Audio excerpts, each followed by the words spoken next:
Oke, nah selamat datang kembali ya di sesi yang kedua ini. Jadi minggu kemarin di jam yang sama kita sudah menjalankan sesi yang pertama. Kemarin kita baru pengenalan ke bagaimana membuat worksheet, bagaimana menyusun data supaya bisa dibaca di eViews. Nah, kali ini kita akan lanjutkan ke basic estimation. Nah, kali ini kita akan belajar tentang bagaimana melakukan estimasi sederhana dengan menggunakan eViews. Lebih tepatnya lagi, kita akan pakai data cross section.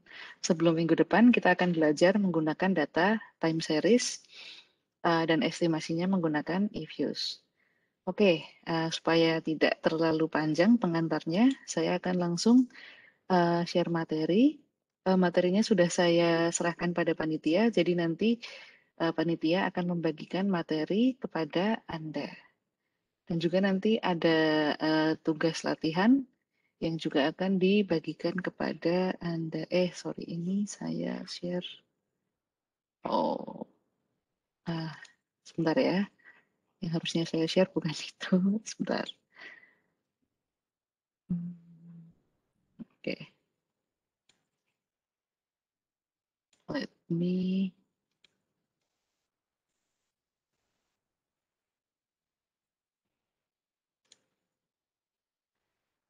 Ya.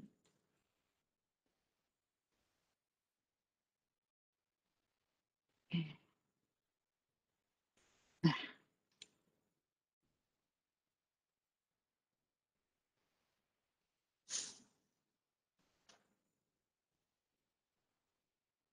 oke. Nah, mari kita lihat materi kali ini ya. Nanti kita sama seperti kemarin, kita akan pindah-pindah antara layar eView sama layar PPT. Nah, oke. Baik, materi kali ini adalah basic estimation in eViews.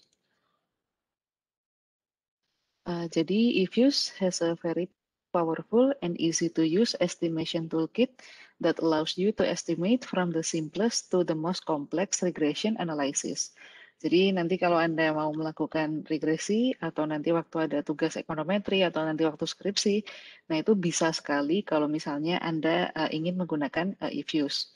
eViews bisa mengakomodasi model yang simple sampai model yang kompleks. This tutorial explain basic regression technique in eViews for single equation regression using cross-section data. Nah, jadi seperti yang saya bilang tadi, sekarang kita belajar dulu menggunakan data cross-section. Nah, topik kita kali ini akan terdiri dari specifying and estimating an equation, equation object, equation output, multiple regression analysis, estimation with data expression and function, post estimation, hypothesis testing, dan estimation output. Oke, nah mari kita lanjut aja ya. Nah, data yang akan digunakan di materi kali ini itu data Excel. Nama datanya adalah tutorial 12 underscore data. Ini sudah saya berikan ke panitia juga, dan data ini juga yang nanti akan Anda gunakan untuk latihan. Nah, jadi latihannya nanti akan sesuai dengan apa yang kita bahas di PPT kali ini. Oke. Nah, data yang kita miliki ini, dia terdiri dari beberapa variabel, dan sampel kita kali ini ada 9.275 individu. Ini data yang sebetulnya bisa Anda unduh dari bukunya Woolrich, Introductory Economics, seri kayak yang keempat. Kita punya variabel wealth atau financial wealth ya. Lalu income, ini adalah annual income. Lalu kita punya dummy variable male. Ini untuk menunjukkan bahwa seseorang itu kalau nilainya 1 maka dia laki-laki, kalau 0 maka dia selain laki-laki, yaitu perempuan. Nah, lalu dummy merit, kalau nilainya 1 maka dia merit, nilainya 0 maka tidak merit. Lalu age, ini ya usia. Di dataset ini usia minimumnya 25, jadi 25 ke atas. Lalu F size atau family size, yaitu jumlah orang yang hidup di dalam keluarga tersebut.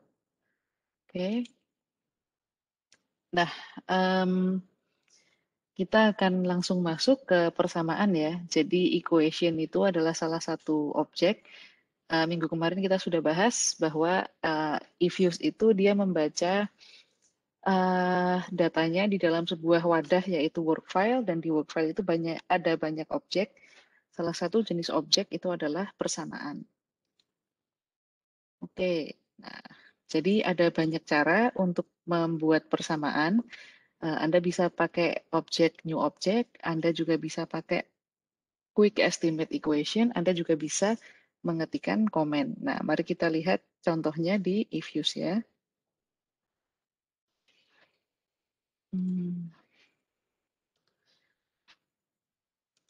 Wait a minute. Nah, ini dia.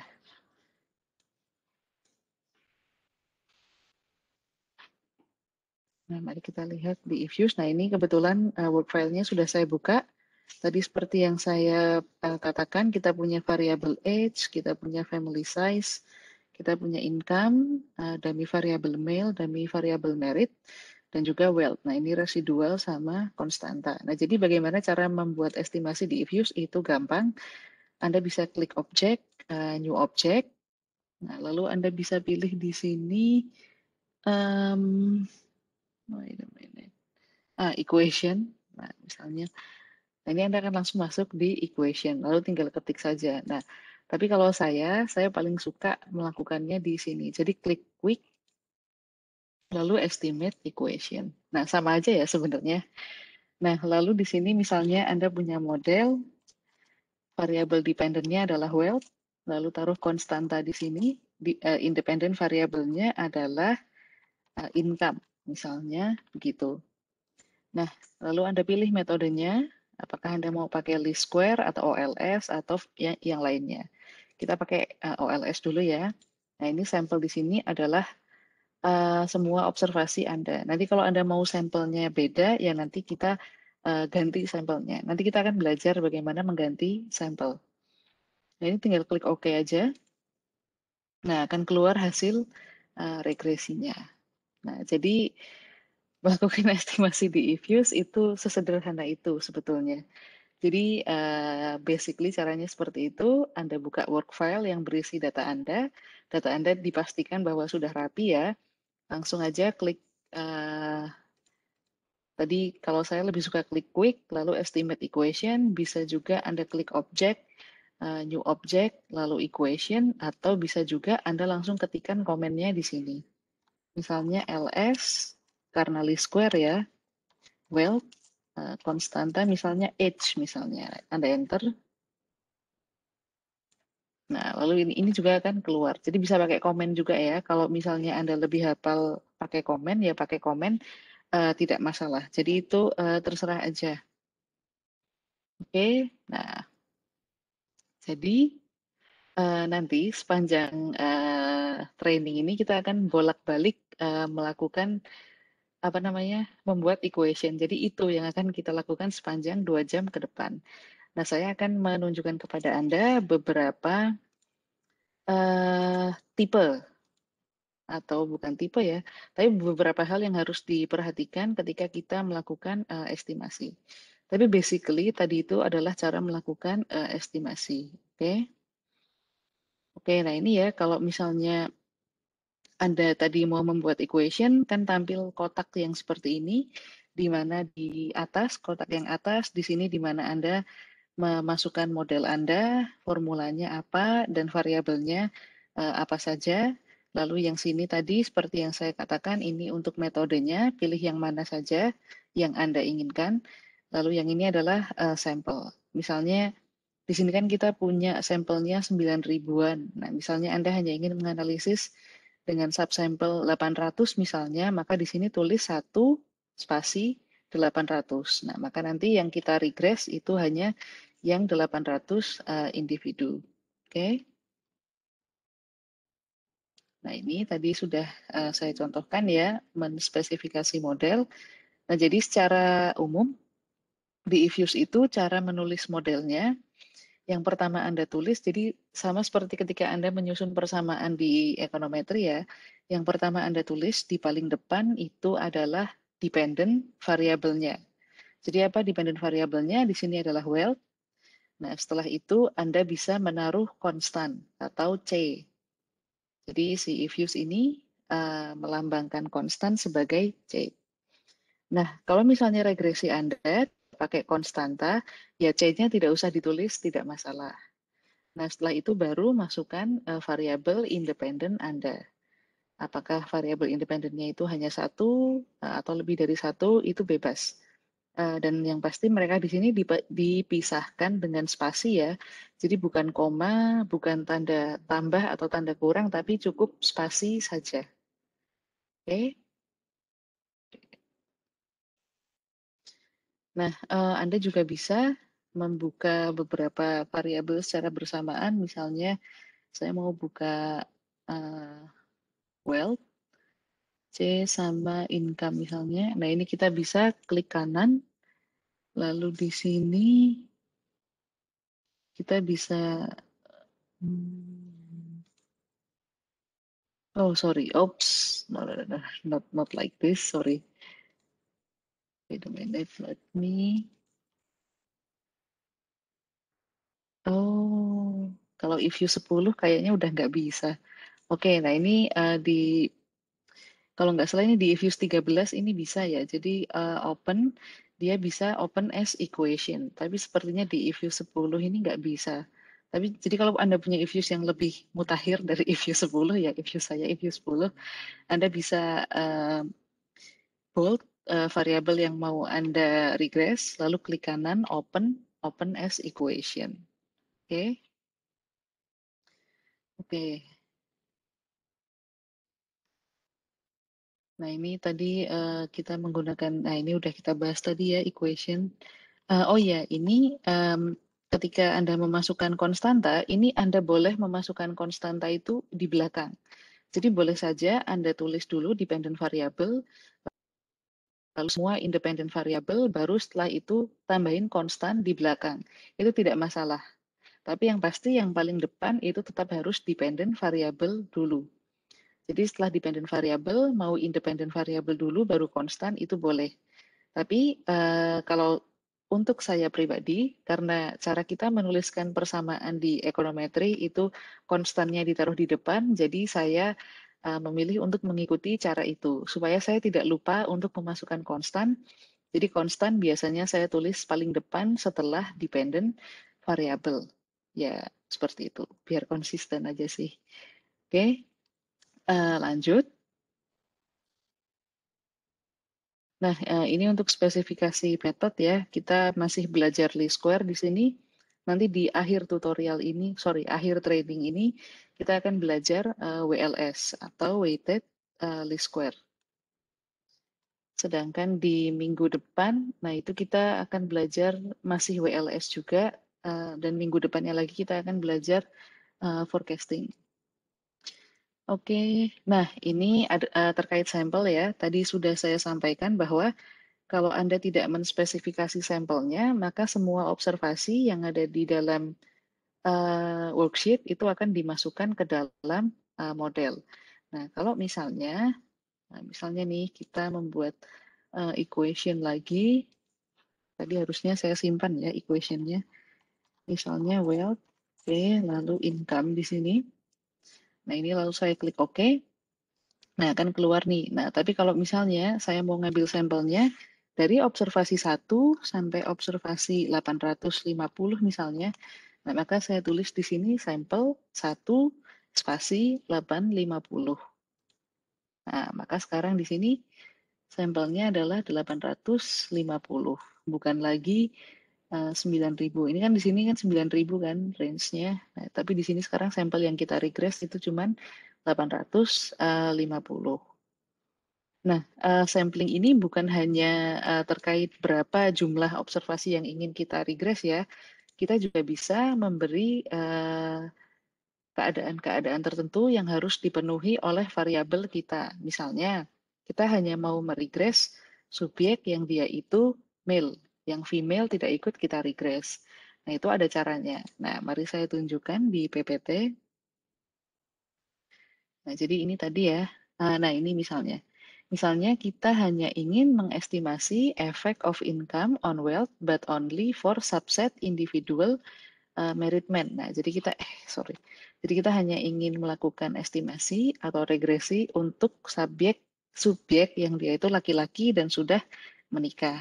Nah, maka di bagian sampel ini, maka kita tuliskan if married sama dengan 1 and male sama dengan 1.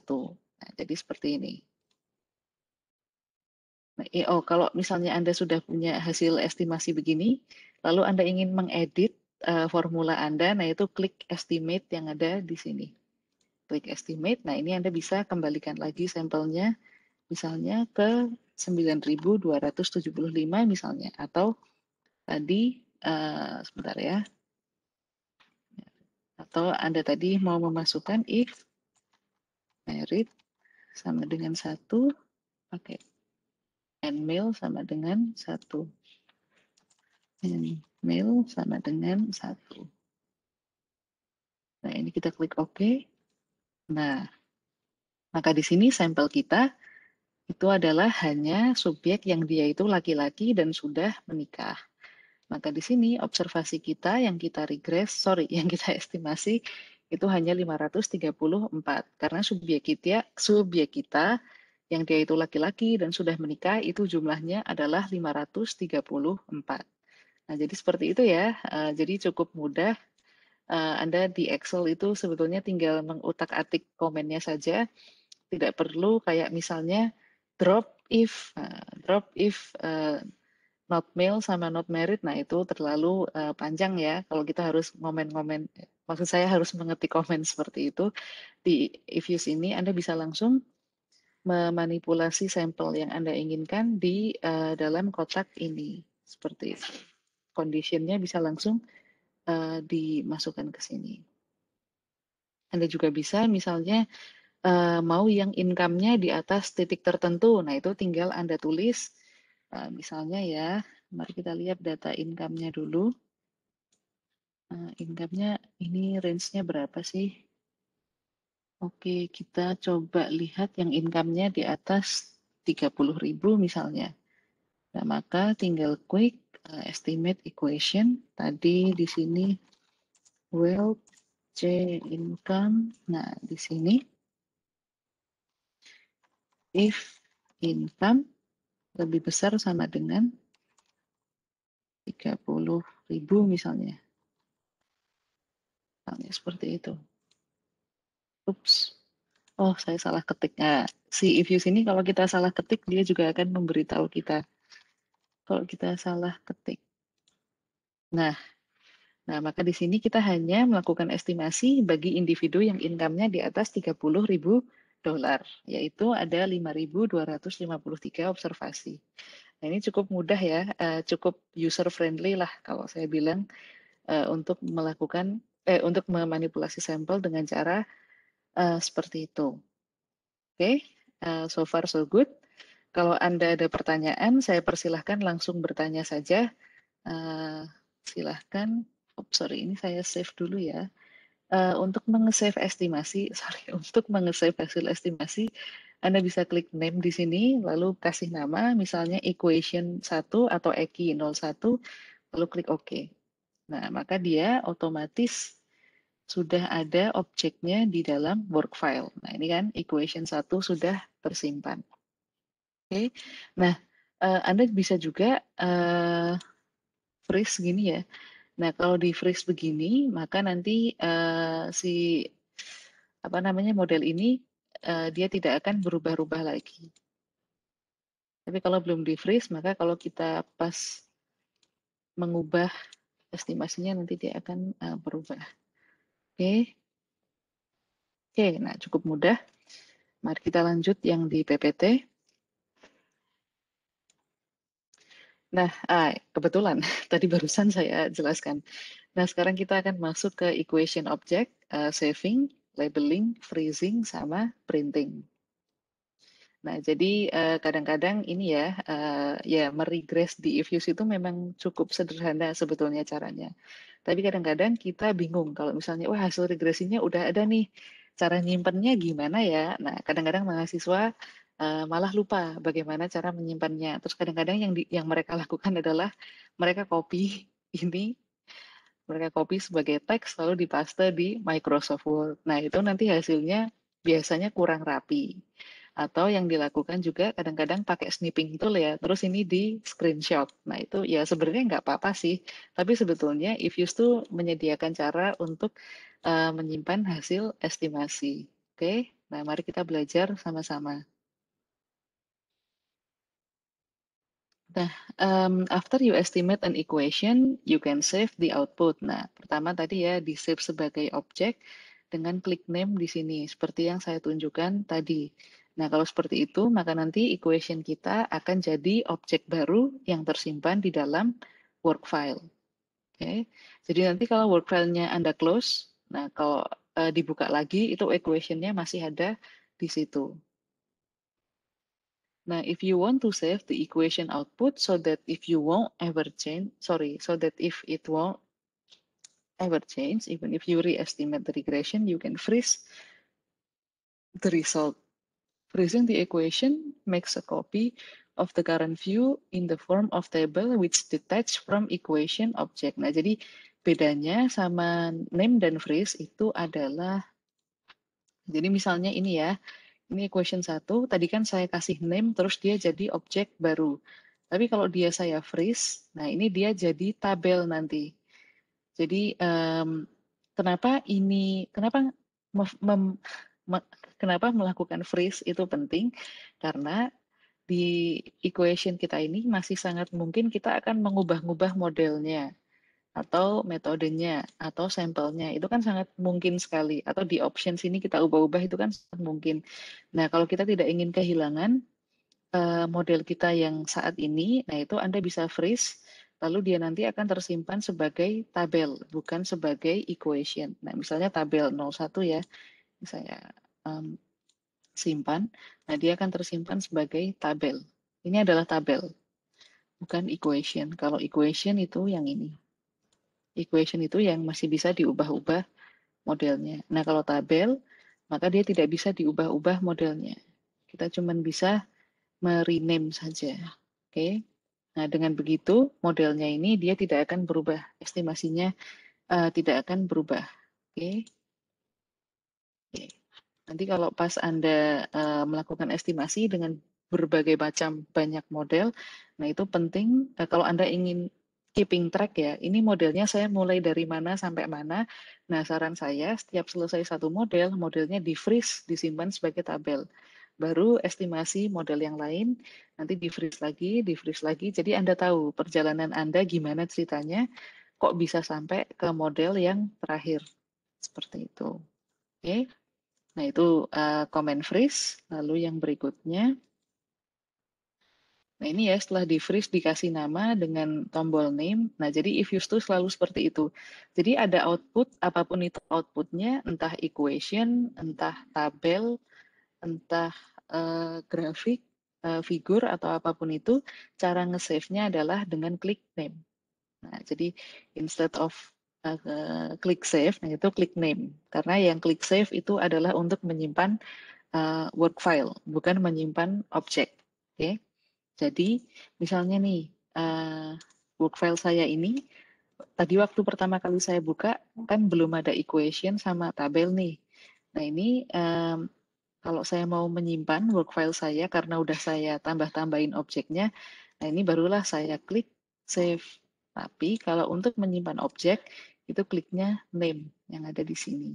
Oke, jangan sampai salah ya. Kalau ini nggak diklik name, ya nanti dia nggak akan kesimpan. Oke, oke, oke. Oh, itu aja ya. Save. Oke, nah di tabel ini, misalnya kalau kita klik print, oh sorry, Nah, jadi kalau kita udah punya tabel seperti ini ya, ini mau langsung dicetak, Anda bisa langsung klik print untuk dicetak maupun disimpan sebagai PDF. Nah, ini misalnya karena saya di komputer saya pakai Nitro, nah nanti dia akan ke-save sebagai PDF di Nitro. Atau misalnya langsung di-print, nah langsung di-print itu juga bisa, atau disimpan di Adobe PDF itu juga bisa. Jadi misalnya kita coba klik OK. Nah, dia akan tersimpan sebagai PDF di sini, tabel 01 PDF. Dia di dokumen ya.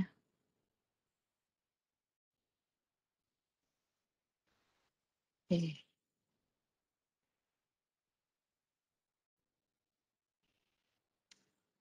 Nah, sudah sukses tersimpan, lalu dia akan langsung membuka.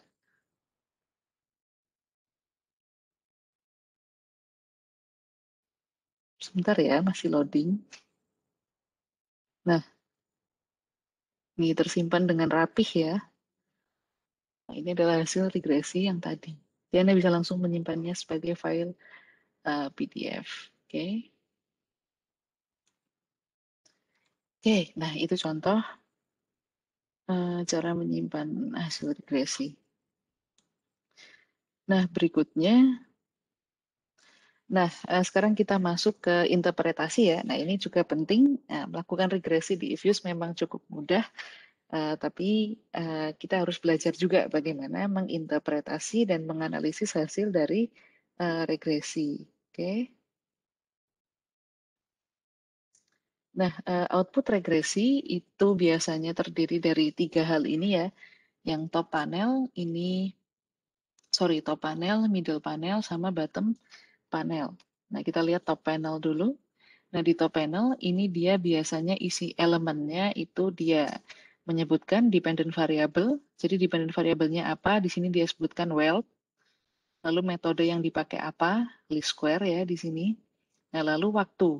Jadi tanggal dan jam berapa Anda melakukan estimasi ini. Itu akan terekam di eFuse.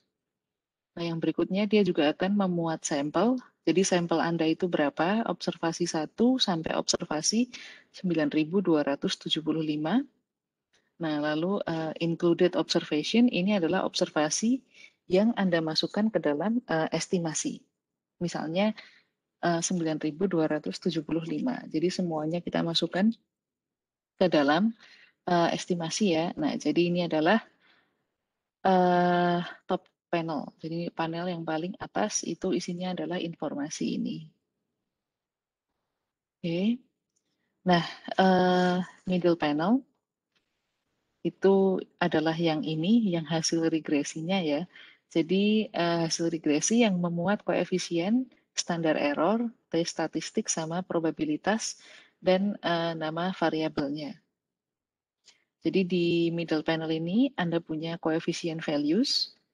Ini adalah betanya kalau kita menggunakan uh, ibarat ekonometri ya. Jadi ini yang beta sama alfanya itu ada di koefisien ini. Yang C ini berarti ini adalah nilai alfanya, parameternya. Nah, alfa kan parameter.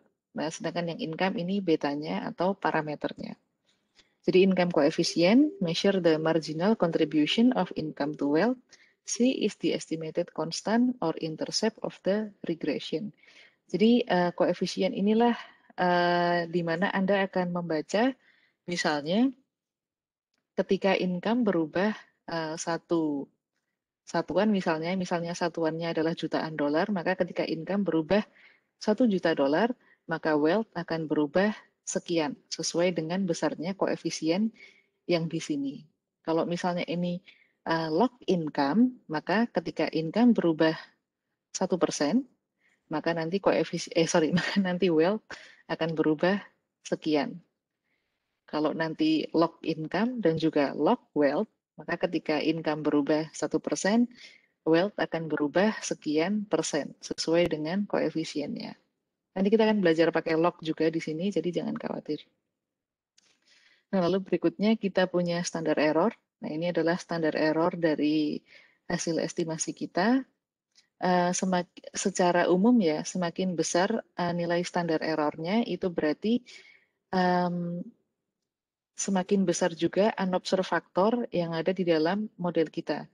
Jadi more noisy. More noisy itu artinya apa? More noisy artinya errornya atau unobserved faktornya itu semakin banyak. Itu terekam di standar error. Nah, berikutnya kita ada T statistik. Nah, T statistik ini adalah hasil dari perhitungan T statistik kita. Anda pasti sudah belajar kan bagaimana menghitung T statistik di mata kuliah statistik 1 dan 2. Nah, itu angkanya munculnya di sini. Nah, T statistik ini yang akan menentukan apakah hasil regresi kita atau koefisien kita ini signifikan atau tidak. Jadi kalau nilai T statistik lebih besar daripada nilai T tabel, maka koefisien kita di sini dia signifikan. Nah, selain T statistik, kita juga lihat probability. Probability p-value ya kalau di sini tulisannya. Nah, probability ini juga menentukan apakah hasil koefisien kita ini signifikan secara statistik atau tidak. Kalau dia lebih kecil daripada alfa, nah itu maka dia signifikan secara statistik. Alfanya berapa? Nah, alfanya itu terserah si peneliti. Biasanya alfanya 5% atau 10% atau 1%. Jadi seperti itu. Jadi selain kita bisa membaca nilai koefisiennya, kita bisa menentukan apakah nanti hasil koefisiennya ini atau hasil regresinya itu dia signifikan secara statistik atau tidak. Oke. Ada pertanyaan?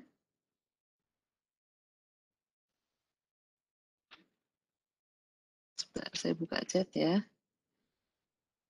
Oke, sepertinya belum ada pertanyaan juga di chat. Saya lanjut ya. Nanti kalau saya kecepatan atau ada sesuatu yang mau disampaikan, silahkan langsung disampaikan. Oke. Oke. Ups. Oke, tadi kita sampai sini ya, kita lanjutkan. Nah, ini adalah bottom panel. Ini adalah panel yang paling bawah. Nah, ini isinya bermacam-macam ya. Kita ada ketemu R-squared, kita ketemu adjusted R-squared. Nah, saya yakin teman-teman pasti masih ingat yang dimaksud dengan R-squared. Karena dulu di statistik 1 dan 2 Anda sudah belajar cara menghitung R-squared secara manual. Jadi R-squared ini dia menjelaskan seberapa banyak variabel dependent itu dijelaskan oleh variabel independent, atau sebetulnya dia mengukur the success of the regression in predicting the value of dependent variable. Jadi seberapa sukses regresi kita itu mempredik nilai dari dependent variable. Jadi seberapa banyak itu dependent variable dijelaskan oleh independent variable. Nah, biasanya R squared ini, R squared ini nilainya adalah 0 sampai 1. Nah, idealnya itu kita ingin nilai R squared yang cukup besar sehingga kita bisa katakan bahwa memang kemampuan dari model kita untuk mempredik dependent variable itu baik. Biasanya kita ingin R squared 0,8 atau 0,78 atau 0,9. Nah, tapi di sini ini R squared-nya cukup rendah ya. Ini artinya hanya 14% saja kemampuan independent variable mempredik dependent variable. Tapi R squared yang besar itu tidak selalu berarti bahwa model kita itu adalah model yang baik. Karena ada banyak cara ya untuk membuat R squared ini semakin besar, salah satunya dengan menambah variabel independen. Nah, tapi tidak selalu menambah variabel independen yang banyak itu berarti model kita pasti model yang baik. Semua itu tergantung dari latar belakang teori Anda dan pertanyaan penelitian Anda. Oke, jadi tidak selalu kita boleh secara bebas menambah variabel independen hanya demi nilai R squared yang lebih tinggi. Oke, jadi itu kita harus hati-hati, tergantung dari penelitian kita tergantung dari pertanyaan penelitian kita dan juga background teorinya. Oke, lalu kita juga punya SA of regression. Ini adalah standard error of regression. Ini adalah is a summary measure based on estimated variance of the residuals. Nah, dia ini summary dari variance kita. Jadi variance residual itu artinya residual pangkat 2 ya, itu adalah variance. Lalu kita punya sum squared residual. Wah, ini pasti yang kemarin udah ngambil statistik 1 masih inget banget ini sama sum squared residual ya. Nah, report the sum of squared residual the same as sum squared standard error of regression pangkat 2 dikali T dikurangi K dikurangi 1, di mana T ini adalah jumlah observasi dan K adalah jumlah independent variable. Lalu kita juga punya log likelihood di sini. Ini dia melaporkan fungsi dari log likelihood yang mengevaluasi koefisien estimates dengan asumsi errornya itu normally distributed. Oke. Yang berikutnya juga ada F statistik. Ini adalah mana sih? F statistik. Kita udah belajar F statistik ya, jadi dia melihat bagaimana variabel independen semuanya itu secara bersama-sama berkorelasi dengan variabel dependent. Apakah mereka ini nanti kalau bersama-sama itu koefisiennya 0 atau tidak? Apakah betul bahwa independent variabel secara bersama-sama itu mempengaruhi dependent variabel? Nah, itu kita lihat di F statistik sama probability F statistik yang ada di sini. Oke. Cukup banyak ya elemen dari bottom panel ini karena kita juga punya mean dependent variable, mean dependent variance. Mean of the dependent variable ya, bukan variance. Mean dependent variable shows the mean of dependent variable. Standard deviation for dependent variable. Kita juga punya AKIK, info criterion, lalu Schwartz criterion, dan Hanna-Quinn criterion.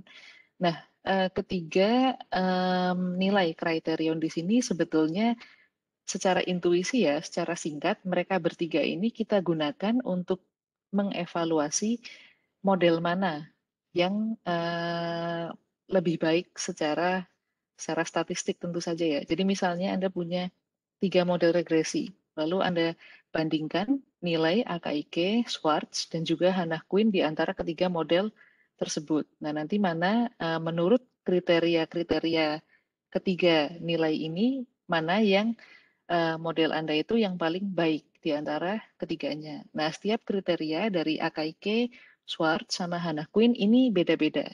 Kalau Anda mau tahu lebih lanjut, nah saya sarankan Anda lihat di textbook ekonometri Anda, itu dibahas secara detail di situ. Tapi kita tidak akan bahas itu secara detail di sini ya, karena di sini saya hanya menjelaskan bagaimana melakukan estimasi di Ifuse. Jadi kalau mau tahu soal ini, silahkan baca bukunya Woolrich. Nah, itu ada di situ. Nah, yang terakhir kita ada nilai Durbin-Watson di sini. Durbin-Watson statistik. Nah, itu digunakan untuk melihat apakah model kita mengandung serial correlation atau tidak. Nah, serial correlation itu adalah salah satu permasalahan yang membuat model kita itu mengalami permasalahan di bagian variance-nya atau di bagian standar error-nya. Nah, nanti kita akan belajar tentang serial correlation di pertemuan minggu depan. Tapi di minggu ini kita belum akan belajar tentang serial correlation. Hanya saja di Durbin-Watson statistik ini, dia biasanya kalau nilainya kurang dari 2, itu berarti kita punya positif serial correlation. Tapi tentang serial correlation itu baru kita akan pelajari minggu depan. Jadi in general, Durbin-Watson yang nilainya itu 2, nah itu adalah yang ideal ya. Tapi di sini dia 1,9, jadi masih di bawahnya 2. Oke, nah itu tadi komponen-komponen yang ada di di hasil regresi ya. Jadi memang banyak komponen-komponennya dan memang biasanya kita akan pelajari semua ya ketika Anda sedang melakukan estimasi, itu Anda akan melihat masing-masing elemen yang ada di sini. Okay. Okay. Question? Do you have any question? You guys are so quiet. Okay. Okay. If you really don't have question, I will just go on. Nah, tadi kan di model kita yang pertama ini, kita baru melakukan apa yang disebut sebagai simple regression. Nah, ini saya ubah dulu ya sampelnya ke seperti semula, 1 sampai 9.275. Nah, model yang kita kerjakan di sini, yang kita estimasi di sini, ini namanya adalah simple regression. Kenapa disebut simple regression? Karena kita punya hanya satu independent variable. Cuma income aja nih, independent variable kita. Tapi kalau kita punya independent variable itu lebih dari satu, misalnya kita punya age di sini, lalu family size di sini, berarti kan independent variable kita ada 3 kan di sini. Nah, ini disebut sebagai multiple regression. Oke. Ini kita melakukan multiple regression. Jadi independent variabelnya lebih dari satu. Nah, di sini Anda bisa bandingkan, misalnya ini saya freeze, lalu saya jadikan tabel 2. Nah, di sini kita bisa bandingkan antara tabel 1 sama tabel 2. Jadi di tabel 1 ini, yang tadi kita cuma pakai satu variabel independen, sama sekarang kita pakai lebih dari satu variabel independen. Tadi kalau kita cuma pakai income saja, maaf, sebentar ya. Ini saya tadi karena sampelnya di tabel 1 tidak sama dengan tabel 2, ini saya ubah dulu ya. Nah, sekarang sampelnya sudah saya samakan. Let's freeze this and call this tabel 3. Nah, mari bandingkan tabel 3 sama tabel 2.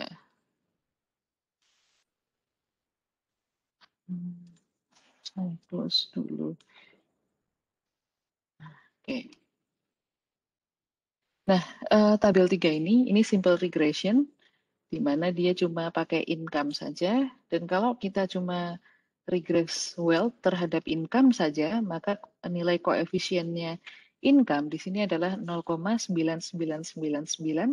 Tapi ketika kita masukkan variabel independen yang lain, seperti misalnya age dan family size, kita bisa lihat bahwa koefisiennya sekarang agak sedikit berkurang. Sorry, koefisiennya menjadi lebih kecil ya. Di sini dia menjadi 0,973.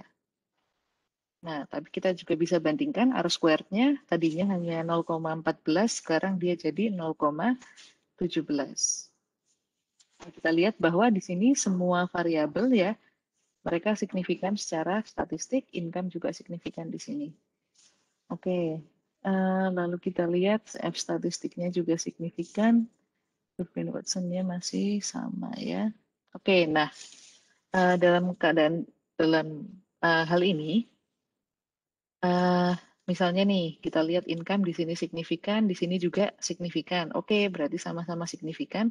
Tapi lihat juga bahwa di sini ada variabel lain yang juga signifikan. Berarti kemungkinan besar memang si wealth ini dia dipengaruhi oleh variabel lain, bukan hanya income saja. Lihat juga standar errornya. Lihat juga standar errornya di sini misalnya. Yang di yang di simple regression, standar errornya adalah 0,25543. Nah, di sini standar errornya ketika kita tambah variabel lain jadi lebih kecil.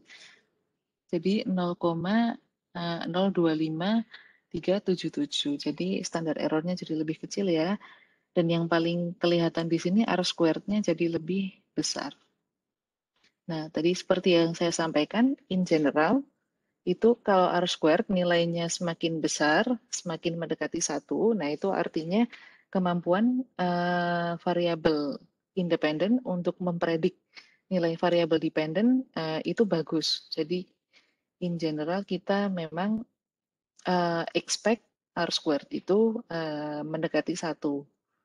Tapi juga kita harus garis bawahi ya, ketika R squared di sini nilainya cukup besar, itu harusnya, idealnya ya, harusnya koefisien yang ada di sini, yang saya bold biru ini, itu harusnya juga signifikan secara statistik. Jadi dia signifikan secara statistik dan nilai R squared-nya cukup besar. Nah itu biasanya memang membuktikan bahwa kemampuan variabel independen untuk mempredik nilai variabel dependen itu cukup baik. Biasanya seperti itu. Tapi kalau Anda ketemu hasil regresi, R squared-nya itu bagus, jadi cukup besar, tapi di atas ini koefisiennya itu banyak yang tidak signifikan, nah itu kemungkinan besar ada masalah di dalam estimasi Anda. Masalahnya apa? Nah itu harus dilihat lebih lanjut, masalahnya itu apa.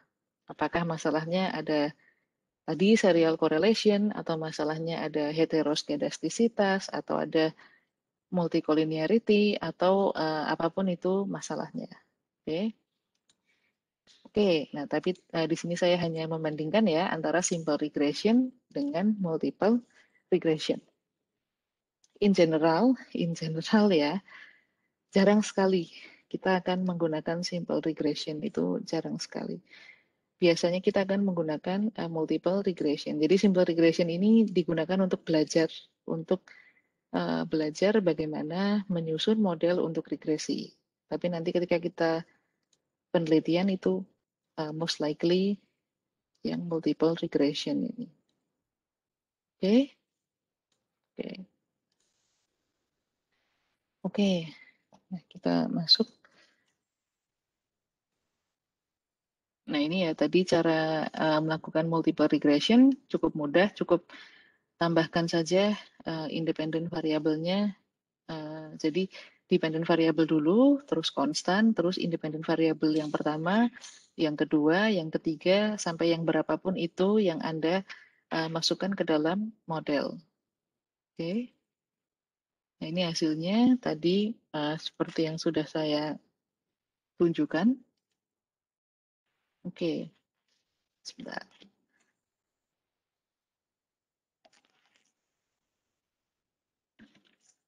Nah, yang berikutnya, kita akan coba menggunakan fungsi tertentu dalam melakukan regresi. Seperti salah satu contoh yang paling common itu adalah menggunakan log atau log linear.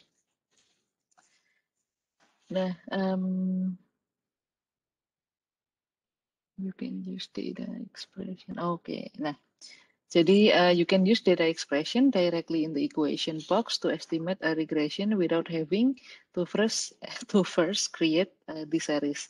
Nah, jadi kalau di Ifuse itu, misalnya Anda ingin pakai persamaannya itu pakai log, nah itu Anda tidak perlu membuat series baru. Jadi kalau mungkin di Stata, itu Anda harus membuat series baru, misalnya series log weights misalnya, sama dengan log dalam kurung weights. Nah, tapi kalau di Ifuse Anda bisa langsung melakukan itu di equation box-nya. Jadi misalnya di sini, nah di sini karena saya tunjukkan di Ifuse saja ya, biar lebih enak.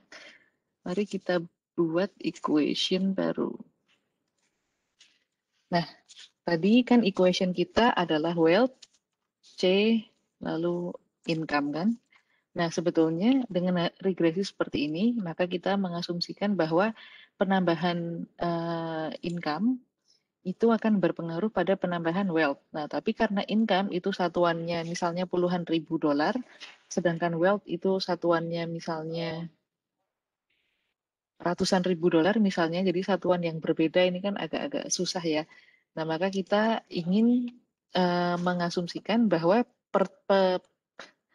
penambahan wealth karena income itu dalam bentuk persen. Nah, itu maka kita pakai log. Jadi, perubahan persentase income itu nanti yang akan mempengaruhi perubahan persentase wealth. Nah, kalau seperti itu kan lebih mudah dalam kita menginterpretasi. Nah, maka kita cukup, maaf, ini saya kebalik nulis komennya, maaf ya. Ini harusnya log, yang di dalam kurung itu adalah variabelnya. Maka tinggal tulis log dalam kurung wealth, yang di income juga sama. Ini log dalam kurung income. Nah, variabel yang di depannya itu ada log-nya, nah, maka variabel tersebut itu satuannya jadi persen. Oke, misalnya kita klik OK. Nah, oke. Ini di sini dikatakan bahwa log of non-positive number. Nah, jadi log itu hanya bisa digunakan untuk nilai positif. Jadi kalau Anda punya variabel yang kebetulan nilainya ada yang negatif, nah itu variabel tersebut tidak bisa Anda log.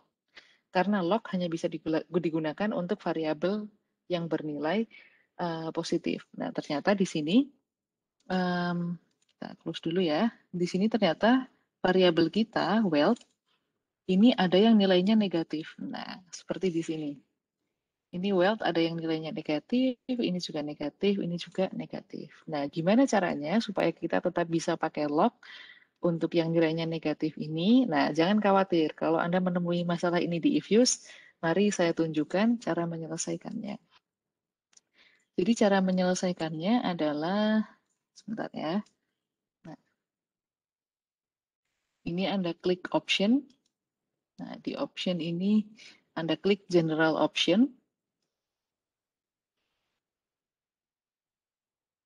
Nah, di general option ini, Anda klik series and alphas, nah, lalu klik auto series. Nah, setelah Anda klik auto series, nah ini Anda klik yang bawah, yang treat evaluation error as NA. Nah, jadi kalau kita klik yang ini, maka nanti kalau ada nilai yang bermasalah, seperti nilai minus tadi, kan minus nggak bisa di-log, maka yang akan dilakukan oleh Ifuse adalah mengenolkan nilai tersebut. Jadi nilainya dienolkan. Atau di NA kan itu kan berarti kan dienolkan ya. Oke. Dihilangkan sebetulnya, bukan dienolkan. Jadi NA ini maksudnya not available, jadi nilainya tuh dihilangkan aja, dihilangkan. Seperti itu. Lalu kita klik OK. Nah, maka nanti kalau kita membuat equation seperti tadi, estimate equation, log, wealth, C, ini log, income. Nah, itu kalau kita klik OK, nah dia bisa keluar. Oke, nah misalnya saya mau save ini ya sebagai equation 2. Nah, ini saya ingin memberitahu kepada Anda, tadi seperti yang saya, sorry, nggak bisa dikasih nama log-log ya. Ya udah gini deh. Nah, sip. Nah, tadi kan saya tadi kan saya mengatakan bahwa variabel yang di depannya itu ada tanda log-nya, berarti variabel tersebut satuannya menjadi persen. Nah, jadi kalau dalam hal ini kita membaca koefisien yang ada di sini itu menjadi ketika income itu berubah 1%, nah maka nanti wealth, karena wealth ini juga ada log-nya, maka wealth akan berubah 1,8%. Nah, misalnya seperti itu.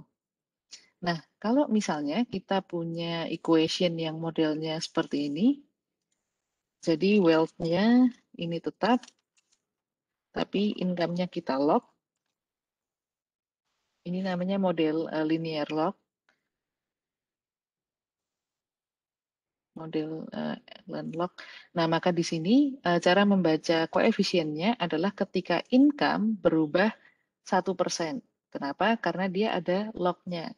Tapi wealth-nya nggak ada nih. Nah, maka jadi ketika income berubah 1%, maka wealth akan berubah sekian satuan. Satuannya wealth apa? Tergantung. Misalnya satuannya wealth adalah ratusan ribu dolar, maka ini dikali 100 ribu dolar.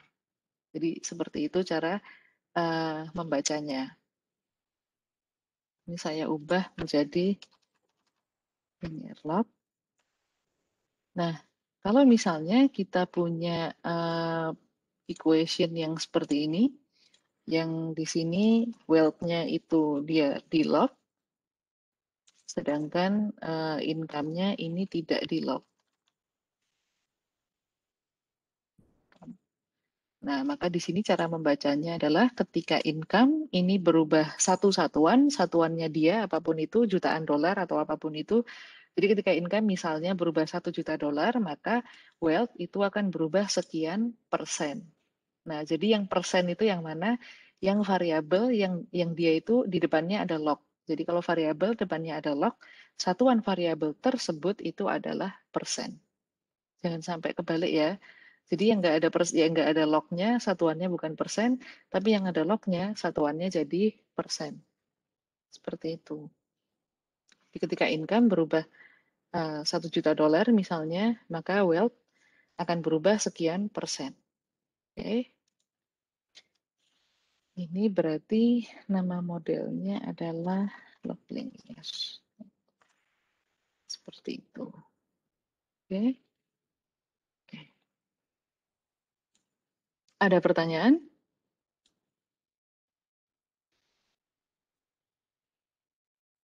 Oke, kalau nggak ada saya lanjut. Nah ini tadi ya log wealth. Terus tadi karena wealth ini ada angka yang negatif, maka kita harus ubah tadi di option, general option. Ini ya option, general option, series and alphas, auto series, lalu treat evaluation error as NA. Kalau Anda perhatikan, bukan yang ini ya, jadi yang ini. Bukan juga. Ya. Oh, enggak. Oh, nah ini. Tadi ketika kita menganggap bahwa wealth yang nilainya negatif sebagai NA, nah maka sebetulnya included observation kita ada 6.029. Sampel kita kan ini ya, 9.275, tapi yang kita estimasi itu hanya yang wealth-nya nilainya tidak negatif, yaitu ada sekitar 6.029. Nah, jadi nanti kalau Anda punya variabel dengan nilai negatif, nah itu jangan panik ya. Anda cukup tadi masuk ke option, general option. Kalau Anda punya variabel dengan nilai negatif, lalu Anda mau lakukan fungsi log, nah jangan panik. Tadi masuk option, general option, auto series and alphas, lalu pilih yang auto series, lalu klik yang ini ya, treat evaluation error as NA. Tapi sebagai konsekuensinya, sekarang jumlah observasi yang Anda estimasi memang berkurang. Jadi hanya yang nilainya tidak negatif saja. Seperti itu. Oke, nah tapi kalau Anda tidak pakai fungsi log, ya nggak masalah. Nggak ada masalah sama sekali dengan hal itu. Tapi hanya karena dia mau pakai fungsi log, makanya harus seperti itu. Oke, oke. Nah, uh, ini tadi, oh ini udah dibahas. Log wealth, nah ini juga udah dibahas tadi.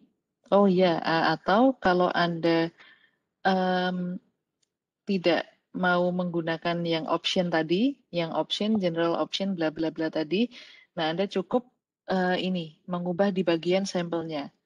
If wealth lebih dari 0. Nah, maksudnya ini kita hanya akan mengobservasi yang wealth-nya nilainya tidak negatif. Nah, ini juga boleh. Kalau mau pakai ini berarti Anda tidak harus ribet mengeklik yang option tadi. Oke? Jadi terserah Anda aja, mau yang mana. Ini result-nya tadi kita udah lihat. Nah, selain itu kita juga bisa memperluas estimasi kita menggunakan variabel dummy. Bentar ya.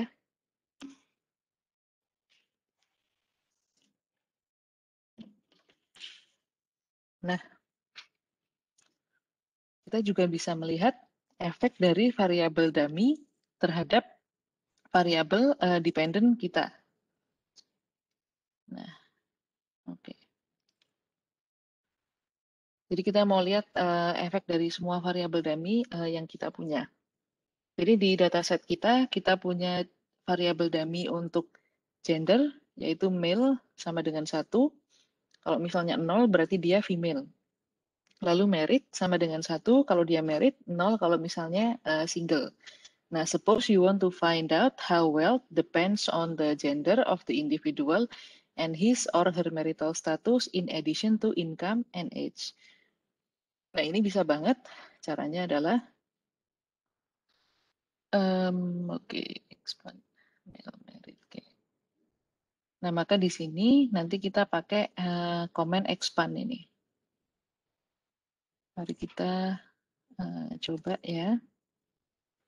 Estimate equation, ada lognya nggak sih di ini? Mau saya samain. Log well, oke. Log well, C, income, H, apalagi ya tadi? Income, H kuadrat, sama family size. Sebentar ya. Mana sih? H pangkat 2 sama family size. Lalu di sini kita mau tambahkan variabel dummy, maka kita tuliskan add expand male sama married.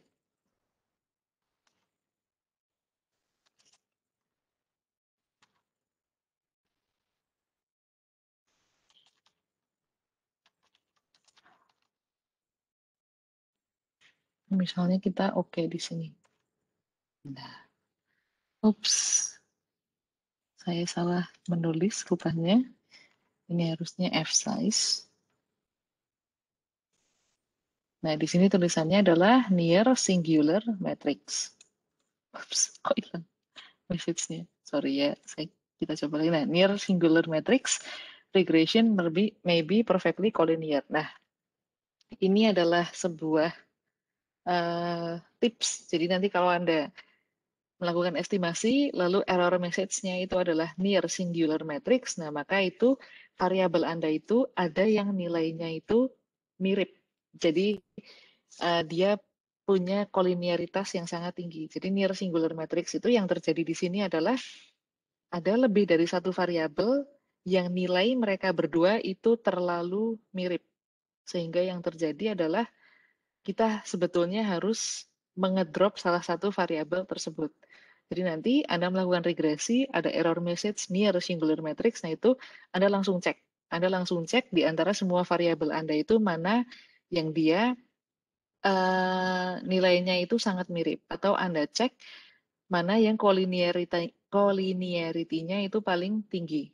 Lalu buang salah satu variabel yang ada di situ. Yang dia itu multicollinearity-nya tinggi. Seperti itu. Nah, dalam hal ini kita mengalami near singular matrix. Kenapa? Karena akan dijelaskan di PPT. Jadi di sini, ini ya, kita ketemu near singular matrix. Notice that something went wrong and you receive the following error message. This happened because the default expand create full set of dummy variable. Jadi si expand ini dia akan membuat dummy variable untuk semuanya. One way to correct this is to exclude the intercept. Nah, kenapa kita harus mengexclude intercept? Nah, karena begini. Jadi kalau misalnya kita akan melihat efek dari gender misalnya, itu kalau misalnya male nilainya adalah 1, maka koefisien yang male itu adalah yang ada di dummy variable male. Tapi kalau yang non-male atau yang female itu kan sebetulnya tertangkap di intercept. Nah, sama juga yang merit itu ada di koefisiennya merit, sedangkan yang non-merit itu sebetulnya tertangkap di intercept. Nah, comment expand ini dia membuat dummy variabel untuk semuanya. Jadi dia buatkan dummy untuk laki-laki, untuk perempuan, untuk merit, dan non-merit. Nah, oleh karena itu kita harus mengedrop salah satunya. Jadi salah satu cara untuk mengatasi ini adalah kita drop intercept-nya atau kita exclude intercept-nya. Caranya bagaimana? Caranya kita bisa either pakai comment drop first atau comment drop last atau comment drop. Nah, jadi mari kita pakai yang drop first. Nah, jadi caranya yang drop first ini kita tinggal tambahkan ada komanya nggak sih sebenarnya? Saya kalau format penulisan kadang-kadang juga nggak hafal. Oh, koma at droppers. Koma at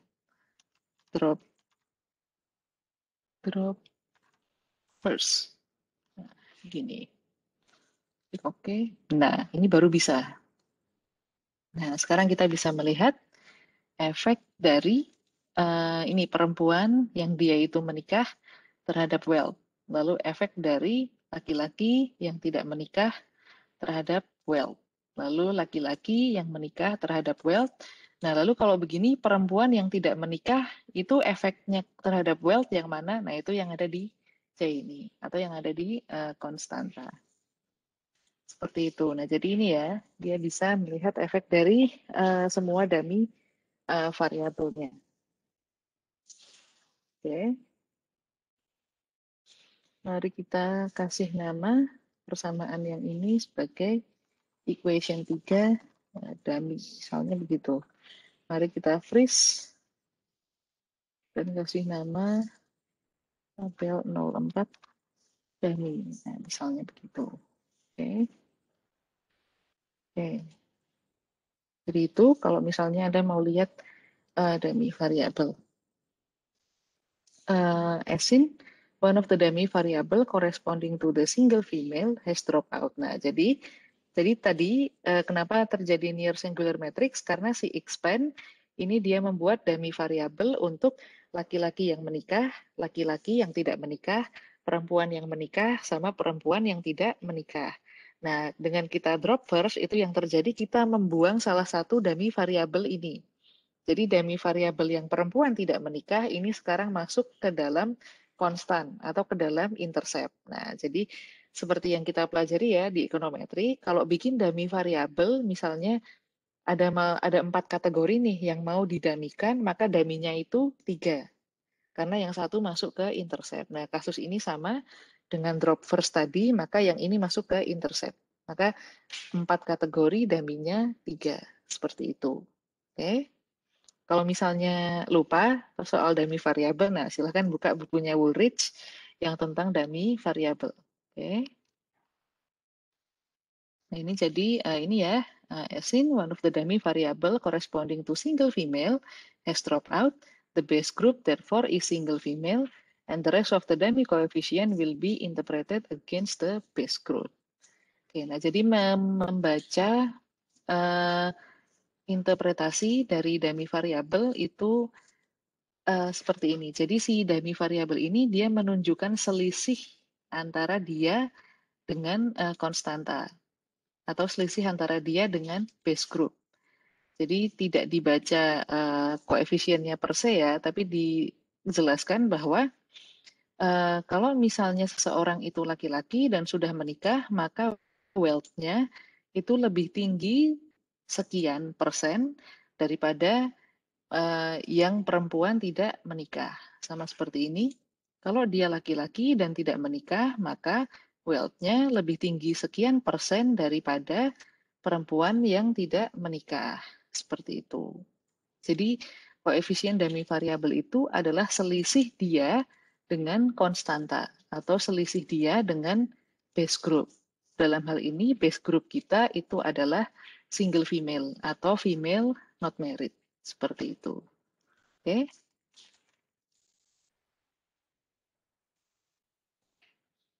Oke. You have any question on this one?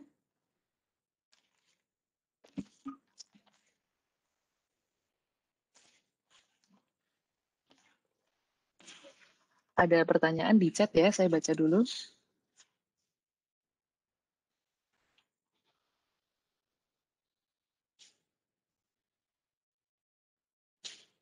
Oke, ada pertanyaan, apakah tadi setelah data negatif dihilangkan, apakah data wealth berubah permanen atau data negatif sudah hilang? Untuk equation selanjutnya sudah tidak ada wealth yang negatif. Nah, good question. Nah, jadi tadi ketika kita melakukan fungsi log, kan yang nilainya negatif dihilangkan.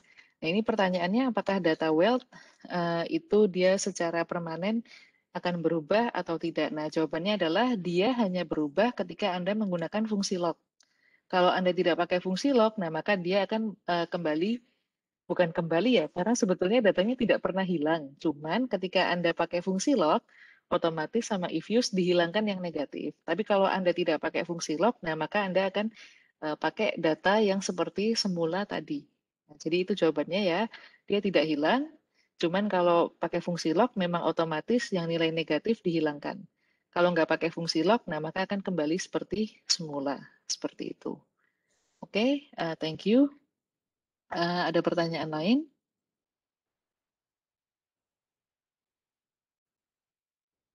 Oke, kalau belum ada, saya lanjutkan. Nah, post estimation, working with equation. Nah, sekarang kita masuk ke ranah ketika kita sudah selesai melakukan estimasi, itu kita akan mengecek apakah model kita ini sudah merupakan model yang baik atau masih harus diperbaiki. Nah, itu kita lihat di sini, oke? Nah, di dalam melihat hasil regresi itu sebetulnya kita bisa melihat dalam berbagai macam bentuk ya. Bentuk seperti ini namanya estimation output. Kita juga bisa lihat dalam bentuk representation sama actual fitted residual. Nah, itu kayak gimana? Mari saya tunjukkan di eViews. Sebentar, ini dia pakai model yang mana ya? Mau saya samain soalnya income, age, family size. Oke, mari kita buat model baru deh, yang sama seperti yang ada di PPT, wealth-nya tidak di lock. Oke, jadi dia wealth, income, age, family size.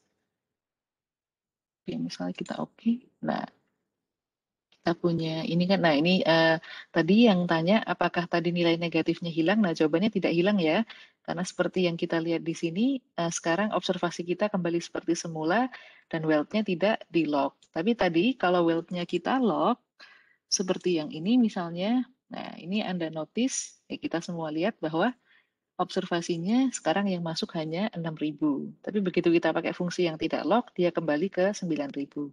Jadi data wealth-nya tidak hilang. Cuman kalau lock, otomatis dia menghilangkan nilai yang negatif. Oke.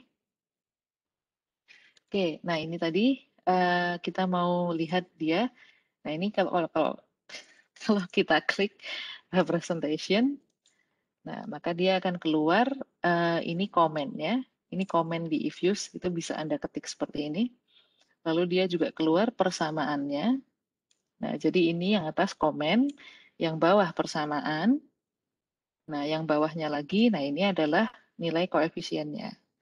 Jadi konstanta nilainya sekian, koefisien yang pertama untuk income nilainya sekian, lalu koefisien age sekian, koefisien F size sekian. Nah, itu kalau Anda ingin melihat hasil estimasi sebagai representation ya, Anda juga bisa lihat dia dalam bentuk grafik di mana dia akan memuat actual value, fitted value, dan residual value.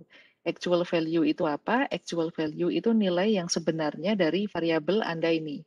Nah, sedangkan fitted value itu adalah um, nilai predicted dari variabel Anda. Jadi kalau Anda belajar regresi di awal-awal ekonometri, itu kan ada Y, ada Y hat.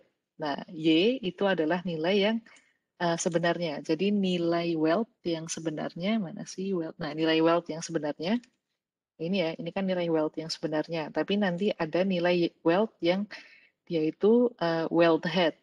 Jadi predicted wealth, hasil regresi dari nilai wealth. Nah, itu adalah fitted value. Juga ada nilai residual. Nilai residual itu nilai errornya. Nah, itu kita bisa lihat di sini.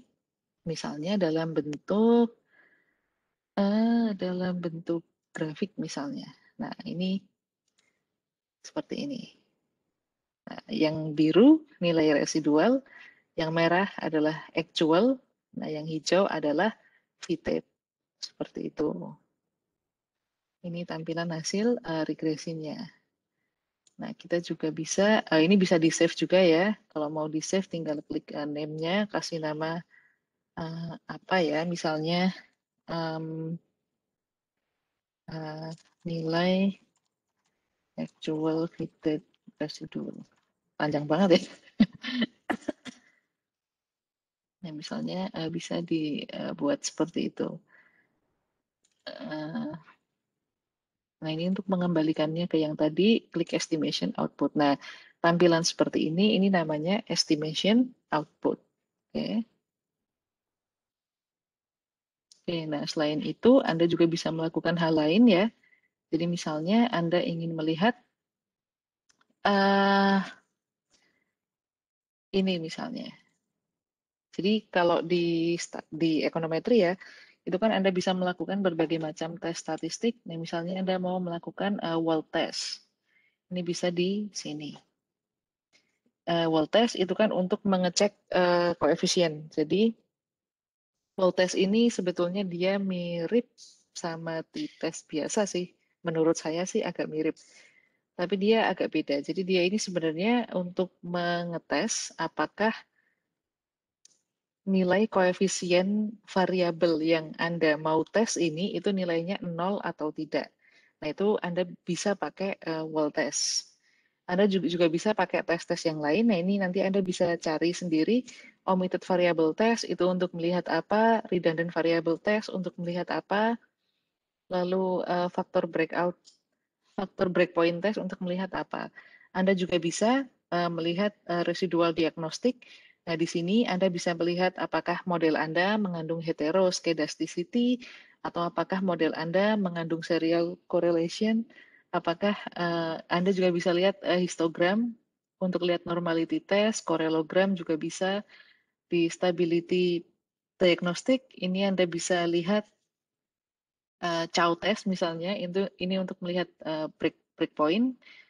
Biasanya kalau ada structural break itu akan dilihat pakai chow test, tapi kita tidak belajar itu sekarang. Nah, mari kita balik dulu ke PVT deh. Nanti saya tunjukin beberapa tesnya. Nah, jadi ini ya, tadi ada beberapa cara untuk menampilkan hasil regresi, bisa pakai representation, estimation output, dan actual fitted residual value. Oke. Nah, ini tadi residual graph. Nah, ini ya, actual series itu adalah nilai sebenarnya, yang fitted itu adalah yang head, jadi weld head, yang warna hijau. Lalu residual itu adalah, kalau di statistik ini sebetulnya standar deviasi. Tapi di sini kita menyebutnya sebagai standar error. Jadi ini residual. Nah, jadi tampilannya seperti ini. Tadi sudah saya tampilkan. Oke, Anda juga bisa lihat ini sebagai tabel kalau Anda mau. Nah, lalu juga Anda bisa menggunakan menu proc atau kalau nggak salah ini proximate, I guess, if I'm not mistaken ya. The proc menu also offers number of procedure after estimation is carried out. Let's discuss few main option in the proc menu. Other will be discussed in subsequent tutorials. Nah, jadi proc ini bisa Anda gunakan kalau misalnya Anda mau mengubah estimasi Anda. Jadi sebentar ya. Nah, ini misalnya kalau kita pilih proc, lalu specify estimate, nah ini masuknya ke sini lagi, ke estimate lagi untuk mengubah-ubah model Anda. Nah, tapi kan sebetulnya itu bisa dilakukan lewat estimate langsung ya, nggak usah lewat proc dulu. Nah, proc ini bisa buat forecast, make residual series, make regression group, dan segala macam. Misalnya, Anda membuat residual. Jadi Anda ambil residualnya lalu dijadikan series baru, itu bisa menggunakan proc. Jadi misalnya ini resid 01, nah ini adalah nilai dari error atau standar errornya. Seperti itu. Oke. Itu menu proc. You can also create group. Nah, Anda juga bisa bikin grup di menu proc ya. Misalnya regressor group. You may also want to store residual. Nah, tadi ya, kalau misalnya Anda butuh untuk mengambil nilai residual, karena memang ada saat di mana Anda itu ingin mengambil nilai residual sebagai series baru. Misalnya ketika Anda punya masalah autokorelasi atau serial correlation, nah itu Anda butuh nilai residual ini untuk dimasukkan ke dalam weighted least square. Nah, itu Anda ambil nilai ini menggunakan tadi menu proc yang ada di sini. Dengan cara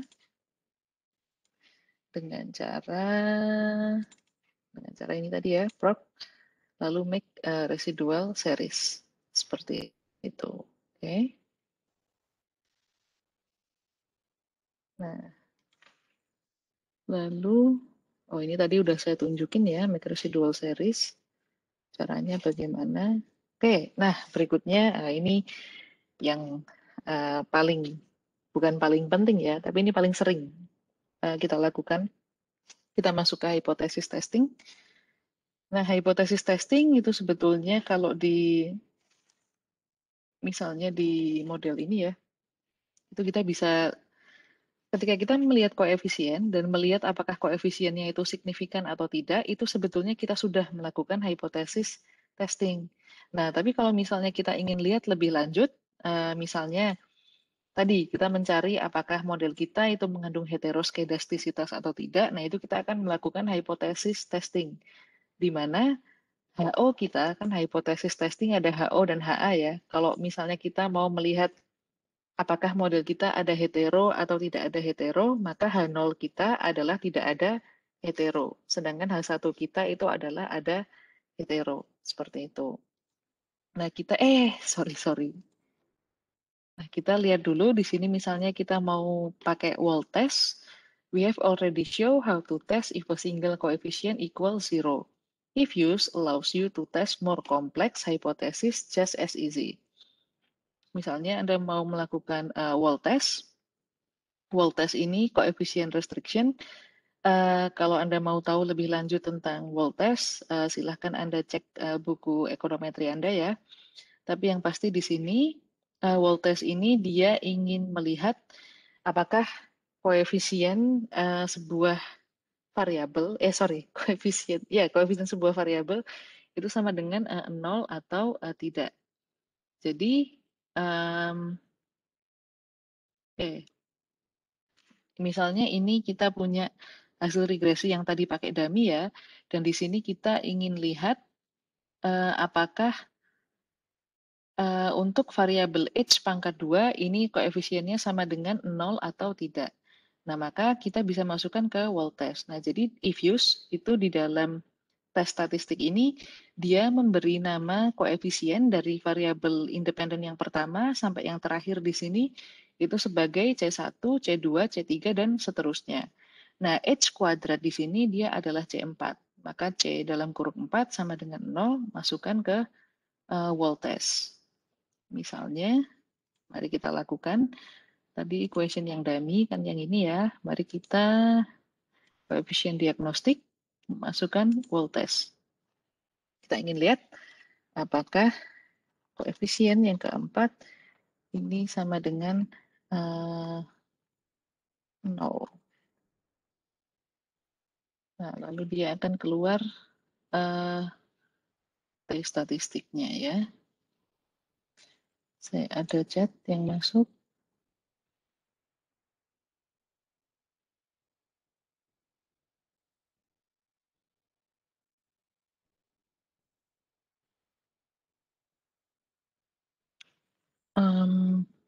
Weighted least square menggunakan residual. Oke, di sini ada pertanyaan. Dia menanyakan ada weighted least square yang menggunakan residual. Nah, sedangkan di sini ada pertanyaan yang menanyakan soal weighted least square. Dia bertanya, weighted least square itu ada yang pakai residual, tapi ada juga yang pakai variance. Nah, itu sebetulnya yang betul yang mana?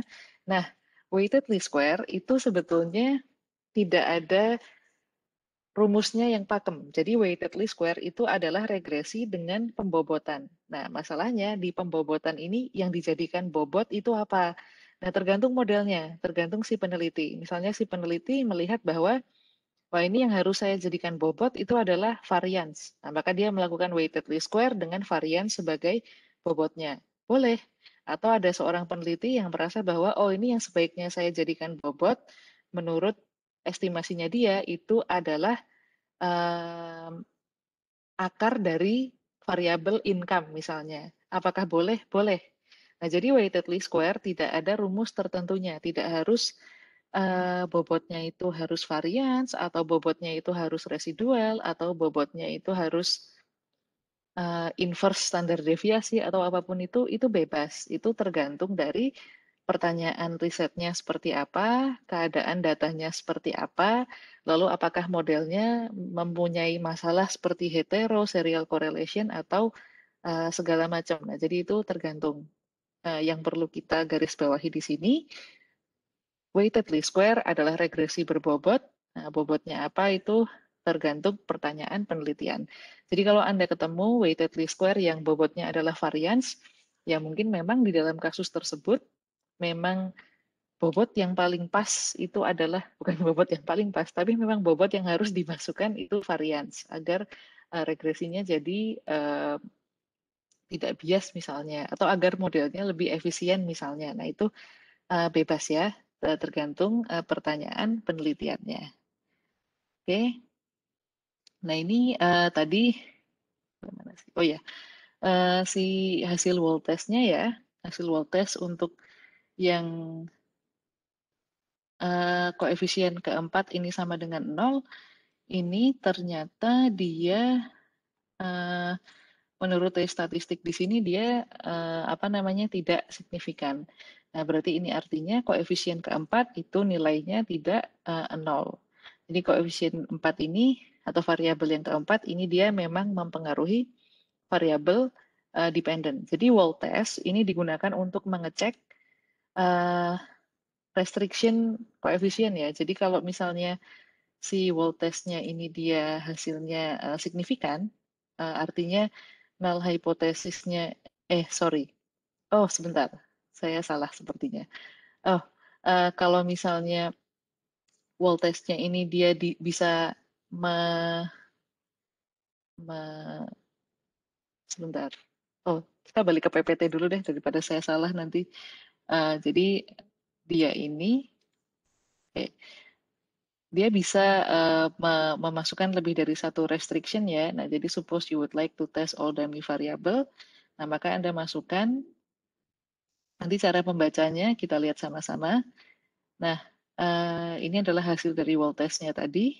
Karena ada lebih dari satu variabel, maka masuk F statistiknya di sini, dan di sini kita lihat masing-masing hasil tes statistiknya. Nah, result of this test are in the table shown. If use compute an F statistic which is used to test multiple restriction and based on the probability of F, nah ini ya, di sini dia tidak signifikan, we reject the null. Nah, maka kita mereject null hypothesis bahwa nilai dari koefisien yang ada di sini itu 0. Nah, berarti yang ini sama ya. Nah, di sini karena cuma satu variabel, maka T statistik, kita lihat probability-nya, dia juga, oke. Nah, sedangkan di sini dia variabelnya, nilai probabilitasnya ini lebih besar daripada alfa, berarti kita gagal mereject H0-nya. Nah, berarti di sini kita bisa bilang bahwa ternyata si H kuadrat ini dia tidak benar-benar mempengaruhi dependent variable. Nah, jadi seperti itu sebetulnya wall test ini. Dia mengecek apakah sebuah variabel tertentu, variabel independen yang mau kita lihat, itu benar-benar mempengaruhi dependent variable atau tidak. Makanya null hipotesisnya adalah sama dengan 0. Kalau koefisien sama dengan 0, itu kan artinya independent variable tidak mempengaruhi dependent variable.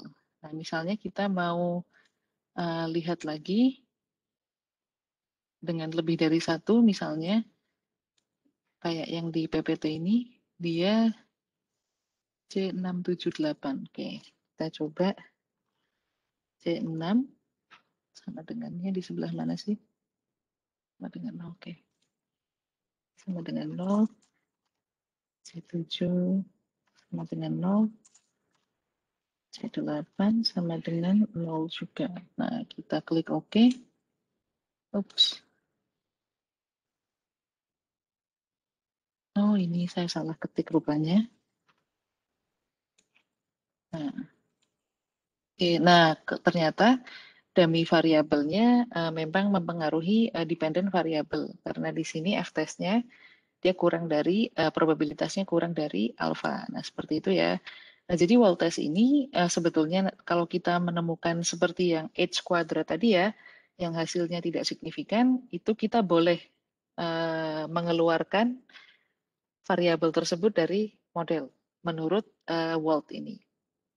Tapi kalau tidak dikeluarkan pun ya sebetulnya itu terserah peneliti ya, karena peneliti itu biasanya punya argumen sendiri kenapa mereka mengekip sebuah variabel dan mengedrop sebuah variabel. Tidak ada masalah terkait hal itu. Oke. Nah, berikutnya, ini kok nggak bisa di-close?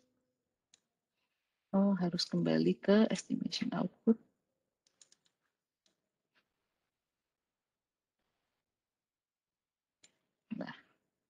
Nah, berikutnya yang terakhir, ini terakhir yang ingin saya sampaikan ya. Nah, itu adalah heteroskedastisitas. Nah, saya tidak akan bahas banyak teori tentang heteroskedastisitas ya, karena itu ada di buku teks, Anda bisa lihat langsung. Tapi saya akan tunjukkan bagaimana kita melakukan tes untuk melihat hetero di Ifuse. Jadi hetero ini cara melakukan tesnya. Saya paling suka pakai white test. Jadi klik view residual diagnostic, lalu heteroskedasticity test di sini. Oke. Nah kalau sudah, ini di heteroskedasticity testnya, test type-nya pilih yang white. Oke.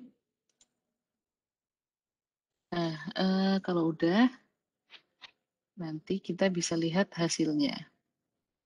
Okay, the top panel show the result of white test, while the bottom panel show the auxiliary regression used to compute the test statistic. Nah, kalau Anda ingat di ekonometri 1, itu Anda belajar bahwa salah satu cara untuk mengetes heteroskedastisitas itu dengan auxiliary regression. Nah, hasil dari auxiliary regression itu tercantum di yang bawah ini ya. Jadi yang atas hasil white test, yang bawah adalah hasil auxiliary regression. Oops. Oke, this means that oke. Nah, kalau di sini, sebentar ya.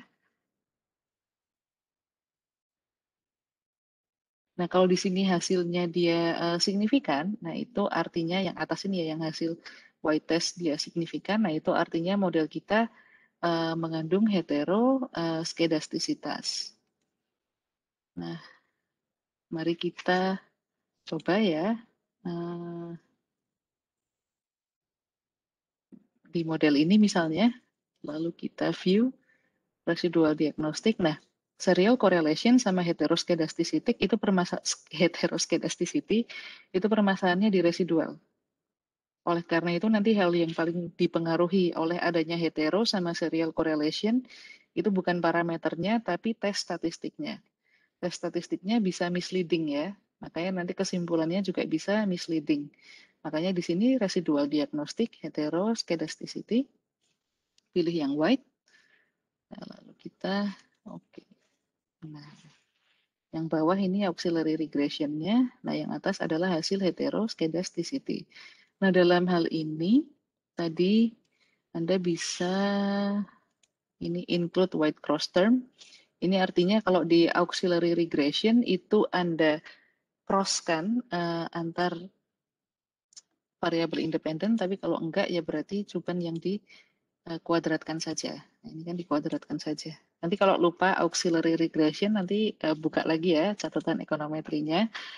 Nah, jadi ini hasil white test. Ternyata memang model kita mengandung heteroskedasticity karena dia signifikan. Biasanya 3 ini kalau satu signifikan semua akan signifikan ya. Jadi lihat yang mana saja nggak masalah. Ini adalah hasil white test. Nah, bagaimana cara kita mengatasi masalah heteroskedasticity atau cara menyembuhkan heteroskedasticity yang ada di dalam model kita. Nah, caranya adalah addressing heteroskedasticity, robust, standar error. Nah, jadi kita masukkan standar error yang dia itu robust terhadap heteroskedasticitas. One approach to dealing with heteroskedasticity is to correct the standard error to account for heteroskedasticity. If use profile built-in tools that allows you to adjust standard error for unknown form. Nah, jadi seperti yang saya bilang ya, heteroskedasticity itu kan masalahnya sebetulnya ada di residual. Nah, jadi idealnya kalau Anda tahu kenapa residual Anda itu bermasalah, jadi karena heteroskedasticity itu terjadi karena ada komponen di dalam residual yang dia itu tidak berubah antar waktu. Nah, jadi kalau Anda ingat, error itu ada composite error itu ada terdiri dari error yang berubah antar waktu dan error yang tidak berubah antar waktu. Nah, hetero itu diakibatkan karena komponen error yang tidak berubah antar waktu ini. Nah, kalau Anda tahu bagian ini, idealnya Anda menggunakan weighted least square dengan komponen ini sebagai bobotnya. Nah, masalahnya Anda tidak selalu tahu komponen ini itu sebetulnya komponen apa. Apakah tadi komponen variance atau tadi komponen dari variabel tertentu, misalnya karena income atau karena apa, kita jarang sekali bisa tahu.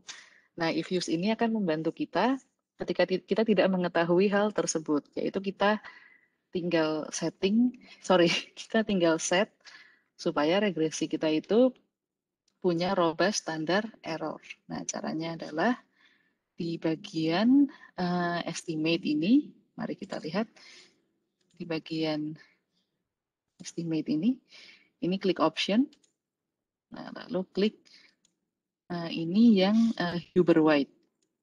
Nah, maka dia,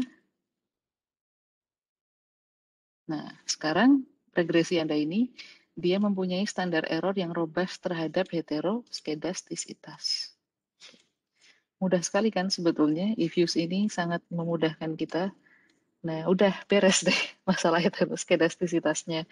Nah, jadi sebetulnya gitu cara yang paling mudah.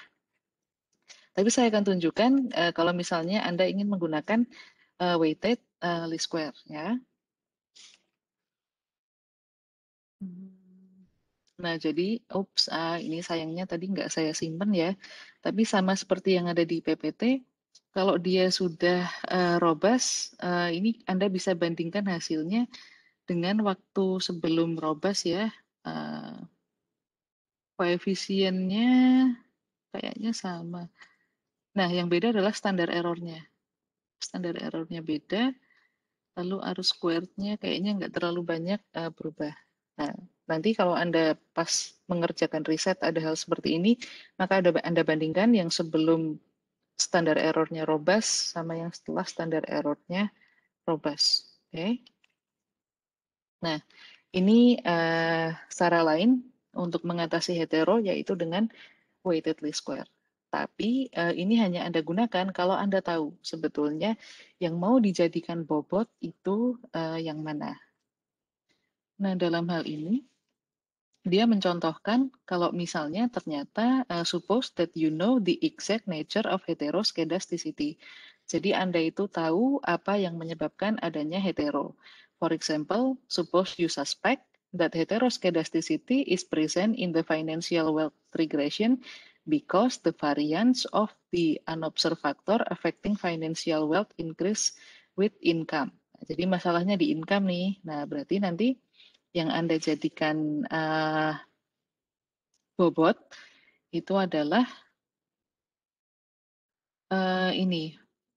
income ya. Jadi Anda akan mentransform model Anda dengan menjadikan akar dari income ini sebagai pembobotan atau root of income sebagai pembobotan. Nah, maka nanti ini model Anda itu jadi wealth dibagi income pangkat setengah.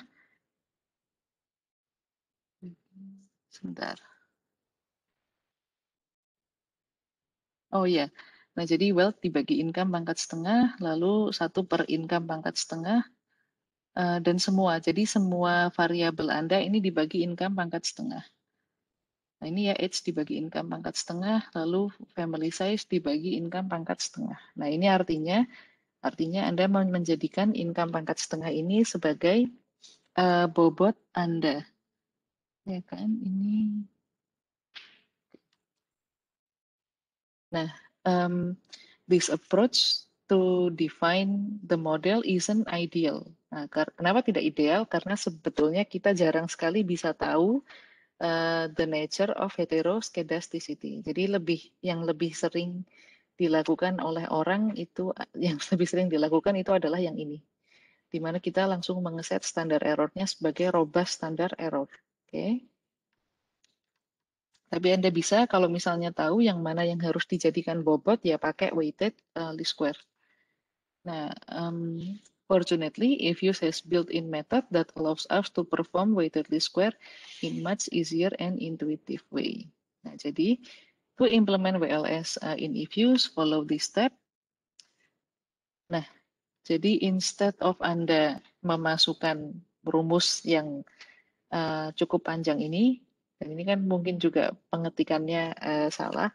Nah, ini Ifuse memberi Anda alternatif untuk menggunakan komen ya. Jadi Anda bisa masuk ke estimate, equation estimation, Anda klik di option, nah lalu di bagian weight, ini Anda pilih misalnya inverse standard deviation.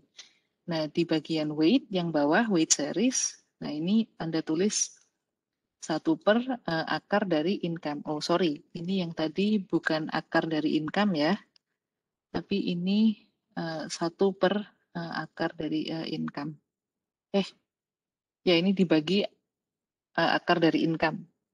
Karena dibagi akar dari income ya, makanya di sini jadi 1/, akar dari income. Lalu Anda klik OK. Nah, mari kita coba. Jadi ini di bagian estimate, ini saya ordinary-kan dulu ya. Ini saya ganti menjadi, ganti dulu ya. Jadi, mana sih weighted least square? Oh, kok nggak ada? Bentar ya, saya lihat dulu di PPT.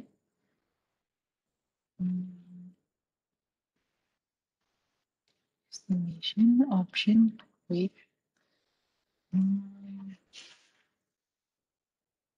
Oh, ini dia. Nah, ini weight.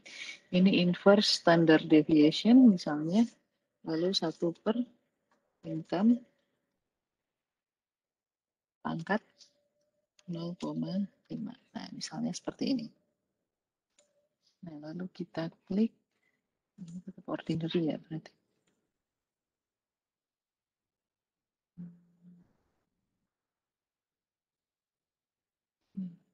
Yep, I think it's supposed to be like that. Nah, kita klik OK. Nah, ini bisa dilakukan ya. Nah, jadi ini ketika Anda mau melakukan weighted least square dengan sudah tahu yang mau dijadikan bobot itu apa, itu boleh. Jadi boleh nggak saya pakai yang standar error robust? Boleh. Boleh nggak pakai weighted least square? Boleh. Itu semua tergantung dari pertanyaan penelitian Anda. Saya hanya menunjukkan caranya saja. Oke. Nah, jadi seperti itu caranya. Nanti dia ada hasil yang weighted, R-squared dan segala macam yang weighted, sama R-squared yang segala macam yang unweighted. Nah, Anda bisa bandingkan yang unweighted, R-squared-nya lebih besar, yang weighted lebih kecil. Oke. Dan yang lain juga bisa Anda bandingkan. Oke, nah sepertinya itu materi saya untuk hari ini tentang estimasi. Kalau ada pertanyaan, silahkan.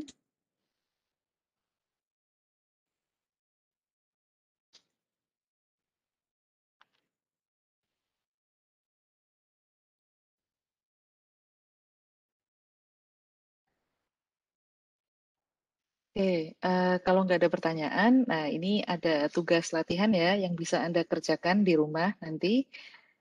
Tugasnya ini dikumpulkannya besok jam 4 sore ke Google Form yang sudah saya buat di dalam soal. Nah itu nanti Anda bisa lakukan tugasnya susah nggak? Enggak, sama sekali nggak susah. Kalau Anda ikuti langkah yang ada di PPT ini, nanti pasti gampang banget mengerjakannya, jadi jangan khawatir. Tugas ini merupakan salah satu bagian dari training ya. Uh, Nanti silakan Anda coba sendiri. Saya sudah kasih datanya. Tinggal Anda buka sendiri di eViews Anda. PPT ini juga sudah saya berikan, jadi Anda bisa mengikuti komen dan langkah-langkah yang ada di PPT. Oke. Nah, ini ya, tugas, absen, dan segala macam. Udah ada linknya. Oke, Oke, saya stop share screen dulu. Kalau ini, baik. Kalau misalnya memang tidak ada pertanyaan, maka akan saya tutup. Kita akan ketemu lagi di sesi 3, masih 2 minggu dari sekarang tampaknya, karena minggu depan udah UTS ya. Semoga sukses untuk teman-teman yang UTS. Nanti kita ketemu lagi di sesi 3. Selamat melanjutkan aktivitas. Sampai jumpa di sesi berikutnya. Sampai jumpa semuanya.